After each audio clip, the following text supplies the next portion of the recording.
In this fight analysis, you guys are sending me some good ones. We have this guy, he's got 2 guns. Slaps the gun out of his hands, trap the guns, pulls it out. 2 knives, slaps, headbutts. As a self-defense instructor, we have the moral responsibility to make sure that what we teach is pressure tested, pressure trained, that there's realism behind it, that it's based on something. I meet instructors sometimes who I ask, hey, why do you teach that? Well, that's the way I learned it. Okay, but what's your own personal experience in this? Like, how did you learn for yourself that this actually works? Or else you're just repeating information. And it's important when you're teaching self-defense to personally experience more or less everything that you teach.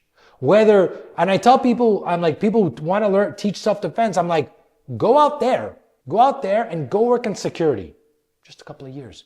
Explore what it is to be in a real street fight, right? Even if you're not, to see them, to be in them, to be in the environment, to see all the factors that come to play.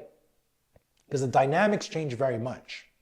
Now, if you tell me, Nick, I don't want to go work security, then if you're going to teach, you should, to a certain degree, be training full out scenarios where you can start pressure testing, pressure training, training in real scenarios, putting all the context of the pieces together to actually see for yourself what works and what doesn't work. Because you're only going to learn through failure. You're only going to learn when you get your ass kicked to you. You're only going to learn when you're going to fall and smash your face.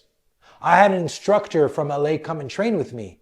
He had, Krav Maga belt, these martial arts belt. And when he came and he did level 2, we went into a warehouse. We trained for 2 days in a warehouse, staircase, elevator, in a car, full scenarios, helmets. He trained in circumstances and conditions and put in environments that he's never trained. He slipped, he fell, he was between the sofa, he got ambushed. And he was like, shit, this is the reality. And if you're going to teach, you need to explore that. Because as self-defense instructor, we have the duty to be transparent and honest with you and teach with the most amount of reality, honesty, clarity in terms of what we teach. If I don't know, I'll say, shit, I don't know that well enough. I need to first learn it. I need to explore it. I need to pressure train it. I need to test it. I need to take it through real scenarios, and then I could come back to you. And that's what I've tried to do, guys. This has been my whole life.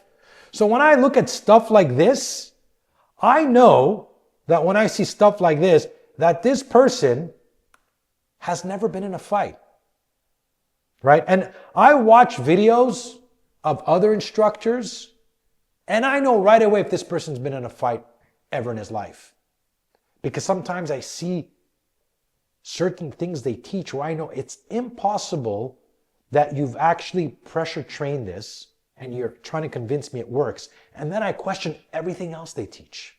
Because I'm like, if you're trying to convince me that this works and you believe that works, then I'm going to start breaking down your entire system because I'm going to question it.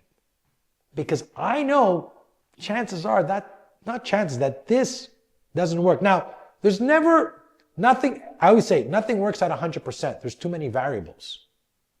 But we should be aiming that it has a 90% success rate. Again, there's many variables, but there's certain things that I see that I know would never work in the street. How do I know? I've pressure trained them. When I put together my courses, right, and I started really exploring my system, I would pressure train with guys smaller, my size, Big Nick, Moose. Ah, shit, it works with this guy, it doesn't work with Moose. Why? Okay, and that's how I started creating my concepts of self-defense. When I do my courses, before I make a course, I don't just like, okay, no. I take months of preparation to make each course. I break down every lesson. I pressure train it. I test it. Does it make sense? Does the sequence make sense? You who's learning through this, it has to make sense, right? So when I look at stuff like this, And what's dangerous about this, guys, is that someone who's watching this, who doesn't know, might take this and say, wow, hey, wow, look how good he's doing it. Yeah, there's no resistance. Nobody's fighting back. Nobody's reacting. Yeah, everything is possible in slow motion. Everything is possible when your attacker is not resisting. Everything and every move will work. But that's not the reality. There's action and reaction. So when you're seeing this and he's pulling out the gun and the guy's just staying there, the dangerous part of this, someone who doesn't know is going to try to pull this off in the street and get killed.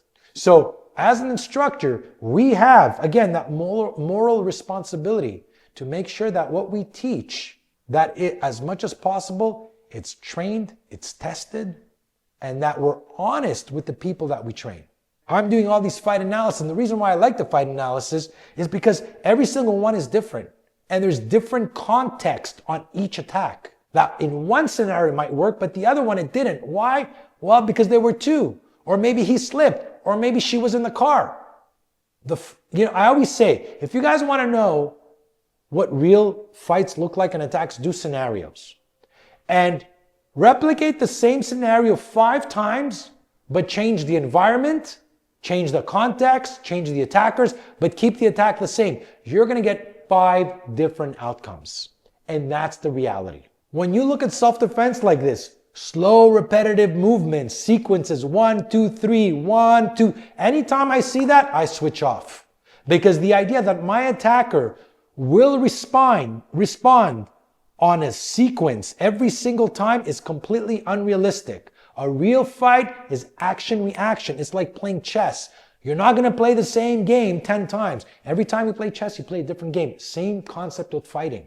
So if you train like that, the chance of you failing are extremely high. And remember, the way you train is the way you're going to fight. So if you want to be ready to defend yourself and you want to be ready to fight that way, you got to train. You can't expect yourself to train a certain way and defend yourself another way. It makes no sense. And your training should be harder than what you're going to face in the street. Just a lot of points, and I guess this is for people out there who are instructors, people who may be thinking of instructors, people who are watching videos, to be able to dissect and break down whether this video is real or not, because the last thing I want is somebody watching my video saying, oh, I can pull this off, and they go out and they get themselves killed. So if I don't know, I'll be honest, guys, I'm not sure. I got to train it. I got to test it. And then I'm going to give you guys the information as best as I can and be honest. And when you look at these videos, just take 2 seconds. Look at the video. Who's teaching it? What are they teaching? What are the concepts? Is there movement? Is how realistic is it? So I hope you guys enjoyed this week's fight analysis. Guys, if you have any more like this, maybe I'm going to do a video on that training, McDojo.